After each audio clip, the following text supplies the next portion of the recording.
Thank you. After much discussion, a multi-million-dollar facelift is set to take place along the North Saddle Creek corridor. First Alert 6's John Chapman tells us two longtime businesses in the area are excited about the streetscape improvement project.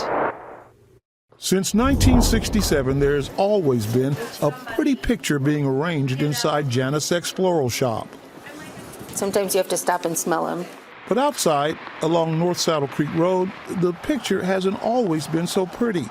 Omaha City Council President Pete Festerson has a plan that will dress up the area. So all new sidewalks and bike lanes and lighting and landscaping and new parking for the businesses there. Really making a difference for small businesses, but really improving the neighborhood too. Eric Janicek believes the improvement project will improve business in the area. I can't wait. This area hasn't really been developed much in the last couple of years and kind of going downhill. So it'd be nice to have more parking and nicer landscape and lighting to the area.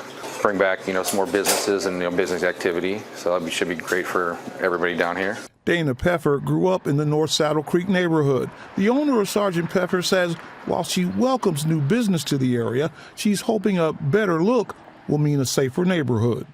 Because, there is a little, riffraff around, and it'd be nice to get rid of some of that. And I think that with the street lights and more accommodating sidewalks and that kind of thing, it'll help eliminate some of that.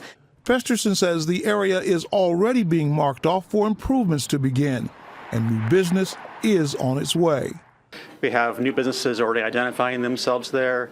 Tasty Pizza, Green Line Coffee, a major investment to the vacant car lots to the east. So things are starting to happen. In Omaha, I'm John Chapman, First Alert 6.